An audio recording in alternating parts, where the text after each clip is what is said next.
The New Yorker has a long piece on Mike Pence, and it includes some insider information from the administration. Now, we're not going to go through all of it. A lot of it is stuff that we already know, or at least we've covered on the show previously. For example, he was a cancer truther, or a smoking truther. So he used to argue that, well, we don't really know if smoking cigarettes causes cancer. Did you know that some people who smoke cigarettes don't get cancer? So yeah, maybe it's that cigarettes don't cause cancer. And then, of course, you look back and he took money from big tobacco, so he's a slimy, sleazy motherfucker. By the way, that would have been like strike one, you're out. In a world that made sense and in a system that made sense, that wasn't deeply corrupt. Like, really? So you're on record as saying you don't know if smoking causes cancer, and you took money from big tobacco. That's it. All your credibility's gone, and we'll see you later. Go get a job in the private sector doing something. Don't fucking, what, you're going to be a politician after you were caught brazenly lying? Nope. He has given speeches on the floor of Congress back when he was a congressperson, where he spoke about how he doesn't believe in evolution and creationism is true, and we should teach that alongside evolution. He dedicated his career to Rush Limbaugh, and the article goes into even his childhood and gets into what it was like in the Pence household and yada, yada, yada. So it's actually a very interesting article, and I recommend you go read it all, but there's a few parts of the article that blew up, and they blew up for understandable reasons. So here we have, this is a piece from the Huffington Post highlighting the parts of the article that I want to share with you.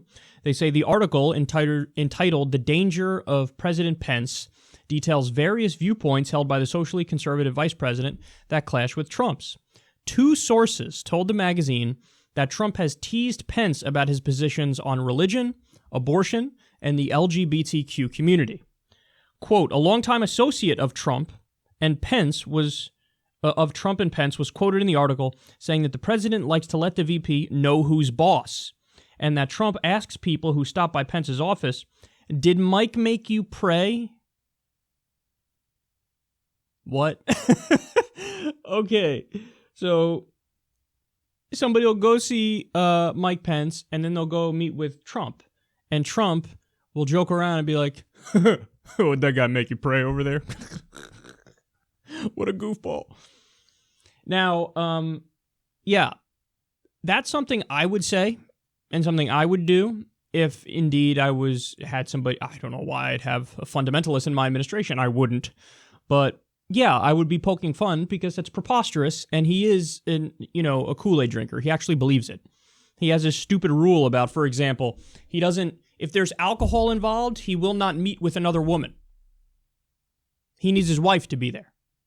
If there's alcohol involved and there's a meeting, even if it's a business meeting with another woman, doesn't matter. Not going to do it, not going to take the meeting because there's alcohol involved and there's another woman. I don't believe in that.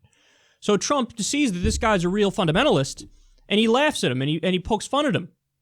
Now, again, that's something you or I might do. Did he make you pray? But Donald Trump is the guy who ran, and he was telling all the, evangelical Christians, "I am with you. Tremendous, believe me, I'm on your side." He went and he gave a speech to Liberty University every 3.5 minutes.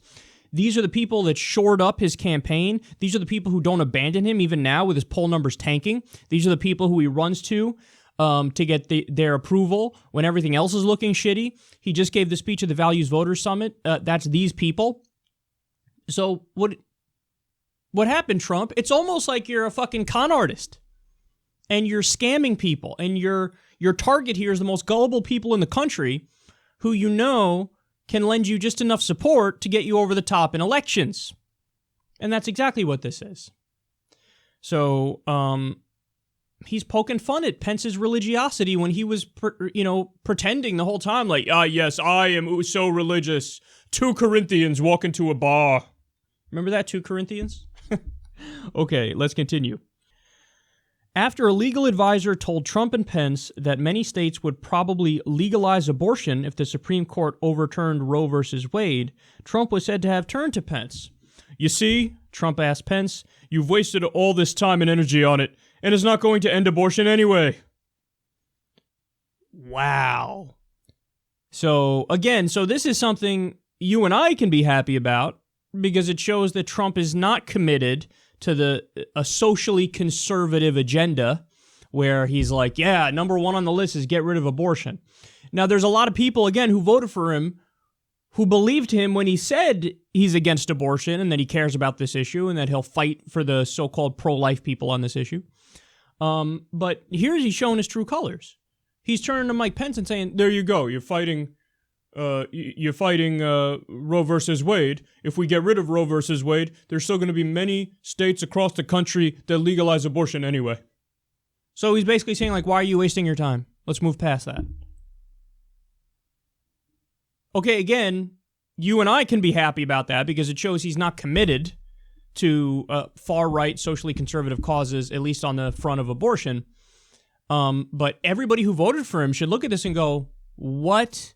So every evangelical, and there were many of them, who picked Trump over Ted Cruz, you fucked up. Because Ted Cruz actually believes this shit. Ted Cruz will actually fight for your position. Donald Trump will not.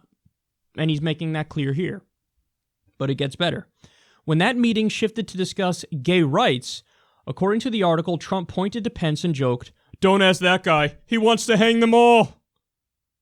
Pence's press secretary, Alyssa Farah, told Washington Blade reporter Chris Johnson that the New Yorker article was filled with unsubstantiated, unsourced claims that are untrue and offensive.